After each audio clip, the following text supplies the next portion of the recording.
So I've not gotten official confirmation from God, and I know that he's withholding that information from me for a reason. I know, because I have that feeling, and I'm just like, there's reasons that he's not, that I may understand later, or who knows, but I know who my person is now. They've infiltrated my dreams. I'm just gonna make that note. But I know who they are now, and I mean, again, I'm like 80 to 90% certain.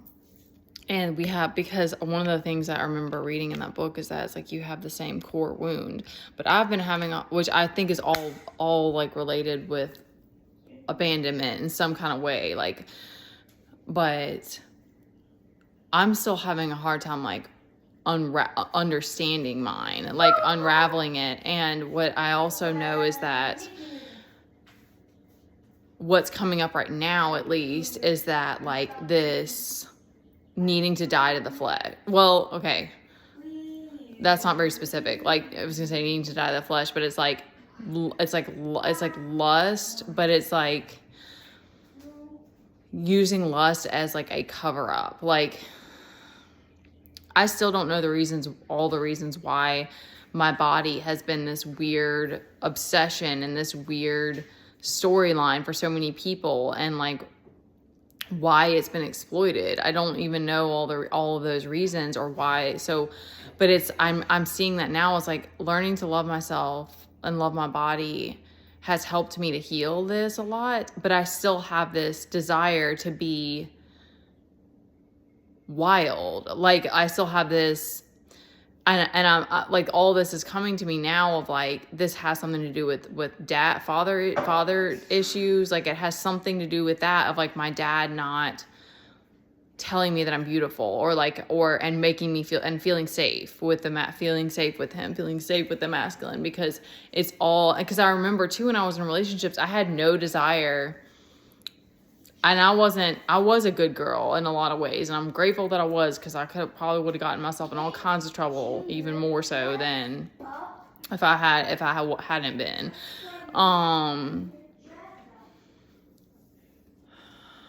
Because I didn't have a dad that scanned men or any, didn't do any, he didn't protect us in that way. So, anyway,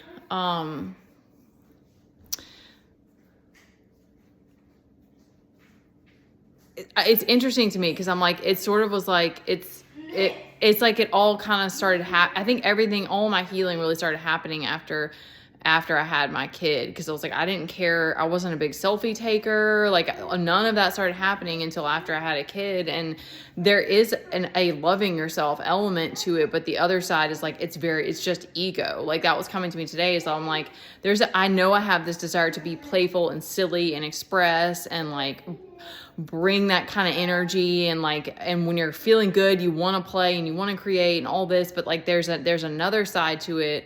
The shadow side to it is that it's all ego. It's all just this like selfish, ego driven, like, look at me, like, I want to be flashy, like, it's weird, because when I think about it now, I'm like, there was a point in time where I think I got a high from from getting validation from men and stuff, because it was like, I equated that with worthiness, like, because that was the thing. Like, my family to this day still talk about people and the way they look, and like that has something to do with their value, and it's not at all. It's very shallow. But, and I was like, and of course, when I was like in shape, I don't remember it. Hey, Teddy, quiet time for 2 minutes. I don't remember it very much, like, with my being like, because all of that, like, shallowness with the way you look is also jealousy. So it's like, I don't remember there being like a lot of times where I was like gassed up about the way that I look necessarily, but I do remember that always being a topic. And I remember when I was like overweight and stuff, like my mom would like bring it up and talk about it, and like there was just these different instances that happened where it was like the way that you look, like it was very imprinted in me that it's like the way that you look and the way that you show up in the world and the way that your body looks, like all of these things matter. So and then I was bullied for the way that I look by like people when we went to that new school and stuff. So it was like, I don't know why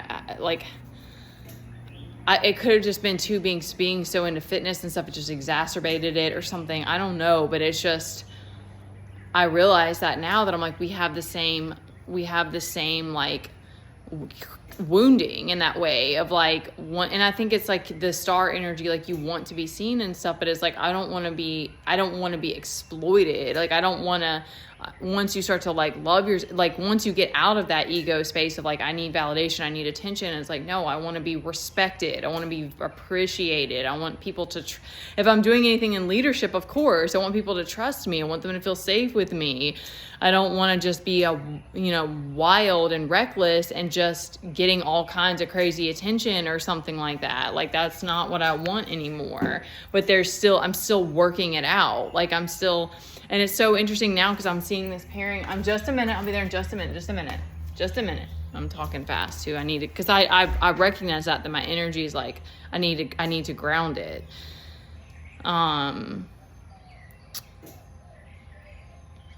That this girl that I see all the time when we're going to the store, she goes to she like, we have the same schedule or something because she's always at Walmart at the same time, and she walks around this area. I used to dance with her.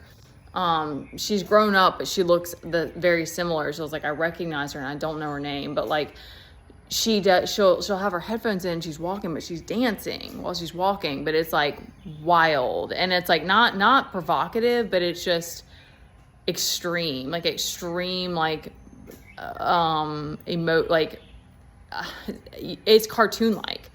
and I would never, like, I can tell it's a healing. I can tell it's something that she's like trying to heal, or something happened where it was like, because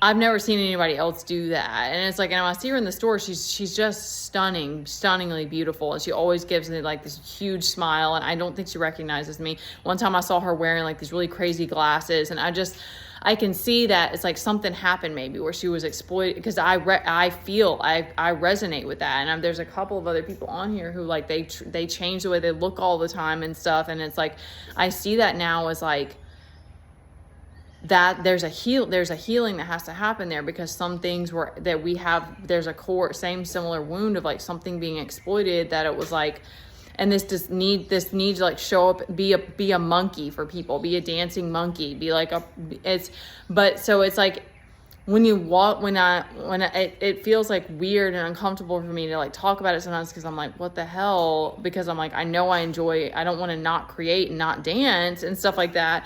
But then when you like let go of the judgment, you're like, okay, like this is something, I don't want to hate myself for it. I don't want to be if you feel embarrassment, you got to move through it. But like, I don't want to shame myself for it or whatever. But I also want to, it's more important to me now to be like respected and for people to trust me, and that I truly want to help and be a guide and serve and stuff. And like, in some way, I must still be going through the situations that I'm in right now, because it's like, God, there's lessons that I still have to learn of like, you can't just show up however you want to anymore. You have to be serious about it. You've got to be,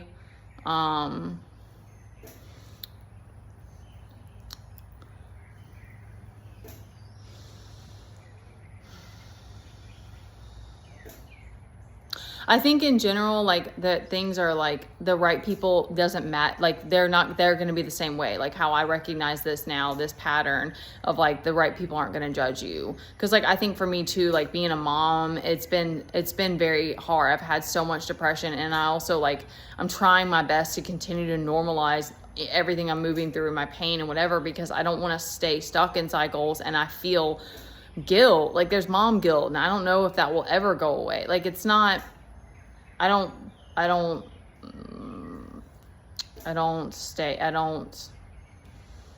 blame myself all the time for it, but you know, and like, you know, the fact there's just the situations that we've been in that I just didn't think, and I'm like, the amount of like scarcity and stuff, it's like, it's really hard to stomach. It's really hard to face it and be like, and not just hate myself for it. And that's where leaning on God and continuing to like trust him. It's like, it's truly rebuilding us. Cause it's just like, it's really crazy. It's crazy facing so much and being like,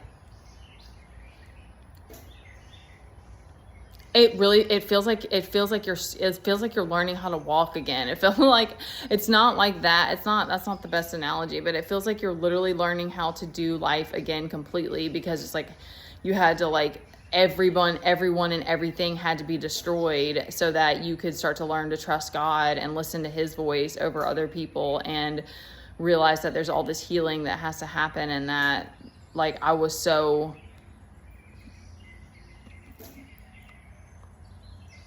driven by my ego.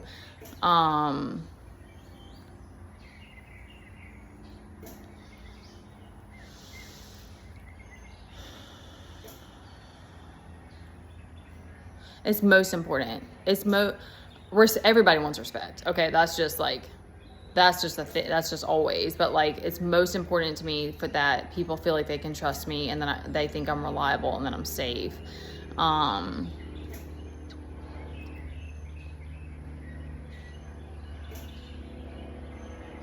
I wish I had seen this sooner. It's like, because it's tricky, because it's like, it's not like every time I show up and I'm not wearing like full clothing that I think that it's like there's something wrong, because it's always this line that we're flirting with, I feel like, with women, of like, we need spaces to be wild and like express that and be able to wear what we want to wear and that sort of thing. But there's this other part about it that's like, but what and where am I moving from? Am I moving from the heart, or am I moving from the ego?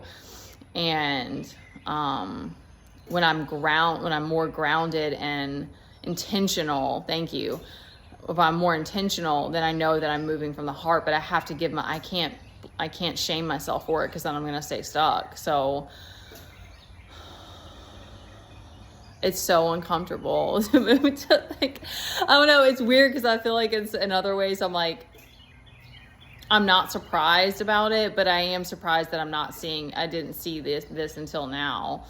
And I hope that there are people out there that feel like that I'm trustworthy, and that I care. Like, I don't want to be reckless. Again, I feel like there's a time and a place where it's like, you can let loose and be a little bit crazy or whatever, but it's like, it's more important to me that people feel like they can trust like the things that I say, and like,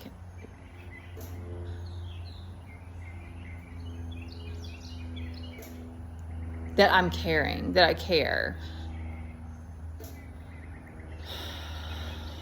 Okay, this is really strange to move through. And I need my person to know that your heart is so beautiful, and I love you. And I'm sorry that you're having to face this stuff too, because shame is the hardest one. All right. Thank you guys for listening.